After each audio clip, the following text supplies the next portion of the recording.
always wanted to be an older sister. I can still remember the day that my parents came up to my older brother and I and asked us if we would be okay inviting a little boy and a little girl to join our family. I will always look back to the day when I first met them.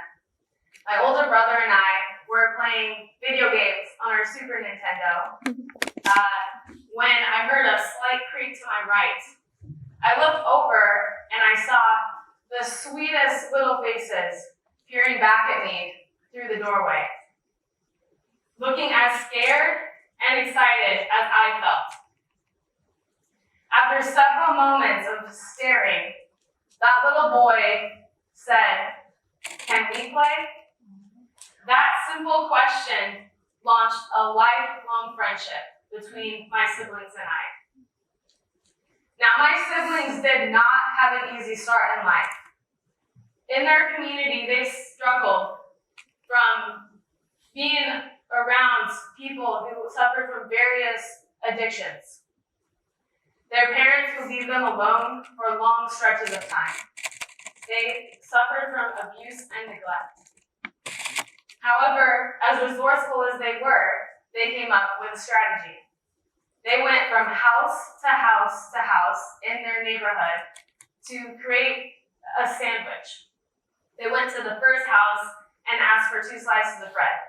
The second house, they asked for meat. And the third house, they asked for cheese, until they both had entire bologna sandwiches. This is how they struggled to survive for years. When our lives finally collided, when I was 12 years old, I was so excited to be an older sister that I organized all sorts of activities for us to do. Anything from silly skits that my older brother and parents would patiently sit through, to playing sandlot-style baseball games at our neighborhood park. Those days in the park playing until the sun went down are some of my favorite memories. I can still remember my younger brother standing in athletic stance on home plate, ready for the pitch, and then smacking it into the outfield, where my younger sister scooped it up and threw it into second base. My brother ran first, then second, tried to steal third. And at that moment, we had so much exhilaration and we were so carefree that you would have never known that those same children experience deep trauma. We were such a tight-knit family that it was easy to forget that my younger siblings carried a burden I would never understand. They were constantly confronted with past traumatic experiences and yet decided to fully embrace the good in their present circumstances. They were the first examples to me of everyday resilience. Several years ago, I worked with Yazidis in a Greek refugee camp. Now, if you're unfamiliar with the Yazidi population, they are an ethnic minority, and the specific group I worked with came from northern Iraq. After a devastating genocide that took many of their loved ones, they fled over land and sea to finally arrive in Europe, where I met them. They had to undergo a tremendous amount of trauma and suffering, and yet, every day, I could feel their love for me. I could feel the compassion they had for me. When I walk down the street, they kick the soccer ball to me. When I visit their community, mothers would bring pots of food to me. Every day, they looked at adversity and they found joy in their present circumstances. I admit that when I first met these refugees, I regarded them in much the same way that I regarded my siblings when I first met with them. I saw them as victims. I felt deeply sympathetic for them, and I felt sorry for them. I subscribed to the notion that they were a collective group of people. They were trauma survivors. They were refugees. They were victims of their experiences. Over time, I have come to see people in a much different way. I have learned that when you listen to someone's story, rather than trying to tell their story in your own words, you are promoting human dignity. Throughout my experiences in the field, as well as my study in global mental health through Harvard and human rights, I have learned that there are three attributes I believe contribute greatly to our ability to be resilient. The first is a fostering of self-belief. The second is developing community support networks. And the third is cultivating a sense of altruism, or a desire to serve another. Following my experience in Greece, I helped launch a startup nonprofit organization called Rebuild for Peace. And I moved myself to the Kingdom of Jordan in the Middle East. This organization provides vocational entrepreneurship and peace-building training to at-risk youth and refugees in violence-affected areas. We have developed over several years 15 vocational training centers to help these students rebuild their lives.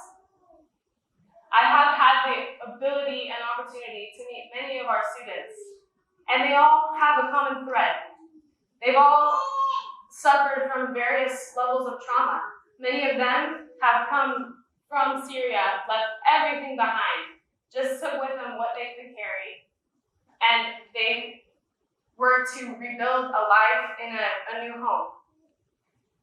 These students, despite their challenges, have decided that it's worth their time to invest in skills training and education because they believe that that can help provide for themselves and their families.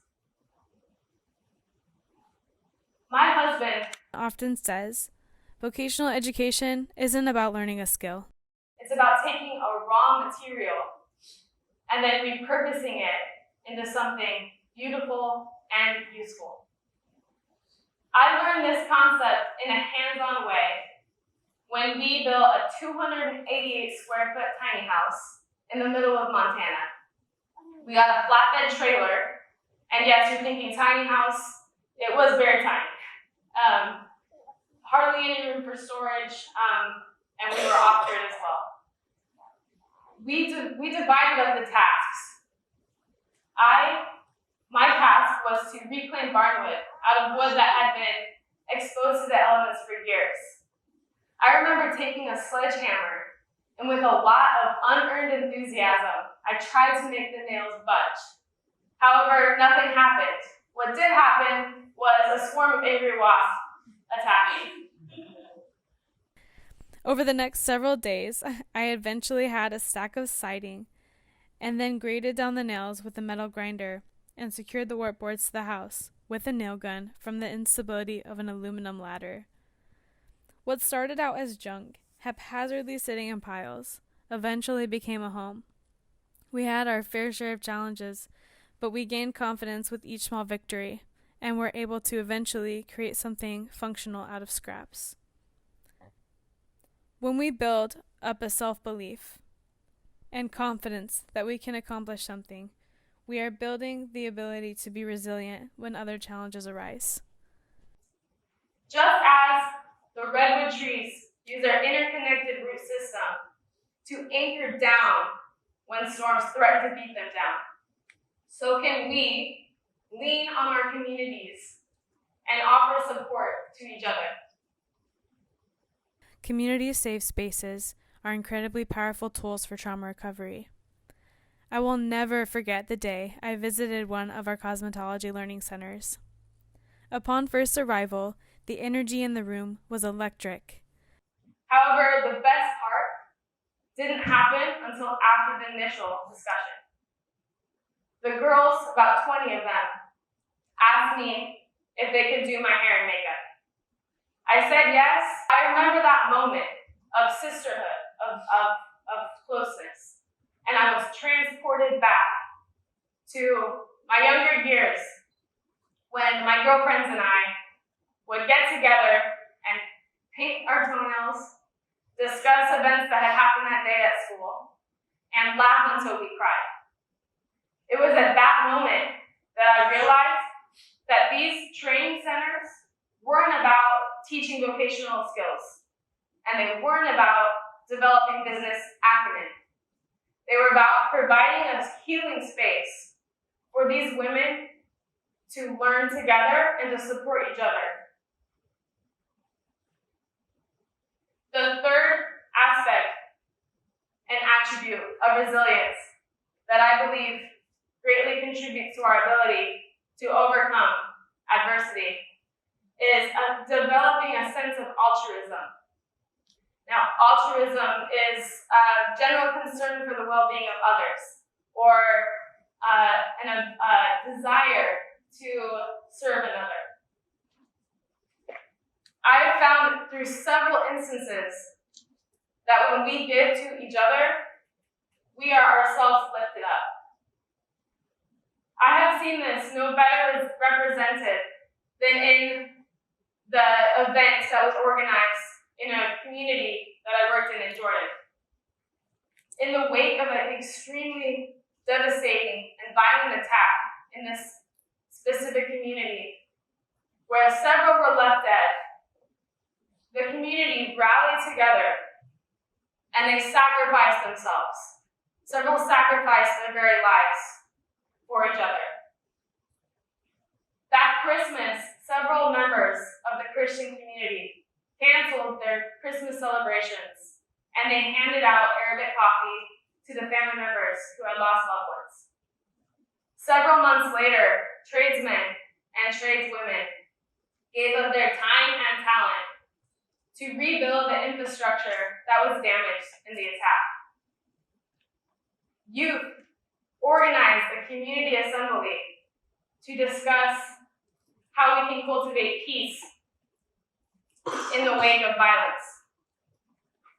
And outside the walls of this building, a group of people planted a tree as a symbol that life continues.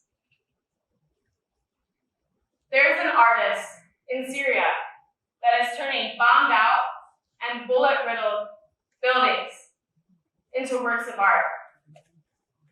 In several of his paintings, he has superimposed a famous work of art set against the backdrop of destruction in order to show the juxtaposition of amazing feats in humanity against the destruction that is inflicted at the hand of humanity.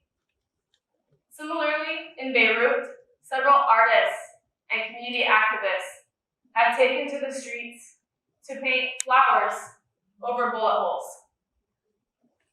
I have learned through several of my experiences that we have an amazing ability to rebuild out of destruction, to turn something, a raw material, and repurpose it into something beautiful and useful.